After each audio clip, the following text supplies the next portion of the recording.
Hello বন্ধুরা, দেখতে পাচ্ছ শুভ রথযাত্রা সবাইকে জানাই। এখানে আজকে মায়ের কাছে পুজো এসেছে। এই যে মায়ের দর্শন করো তোমরা।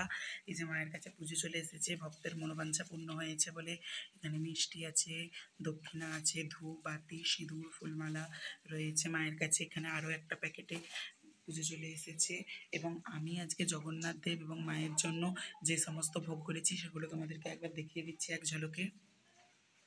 এই যে আমার এখানে প্রসাদ রেডি করা হয়ে গেছে, ভোগ রেডি করা হয়ে গেছে, আমি দেবো ভগবানকে। আমি এগুলো করেছি যেমন আমার নিজের সাধ্য মতো করার চেষ্টা করেছি এবং এই পুজোগুলো পড়েছে।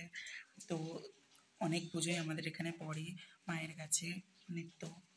তো মায়ের এখানে নিত্য পুজো হয়। তোমরা অবশ্যই মাকে দর্শন করো এবং কমেন্টে জয় মা কালী কমেন্ট করে যাবেন। এবং এখানে এই যে আমাদের প্রভু জগন্নাথ আছে, এই যে আমাদের রাধারানী, গোপাল গোবিন্দ। আমি এখনও কাউকে স্নান দিইনি, স্নান টান দিয়ে তারপরে আমি সবাইকে ভোগ নিবেদন করব, নতুন বস্ত্র পরিধান করাবো। এই ছিল ভিডিওটা ভালো লাগলে অবশ্যই লাইক শেয়ার কমেন্ট করে দিও এবং সাবস্ক্রাইব করে পাশে থেকো।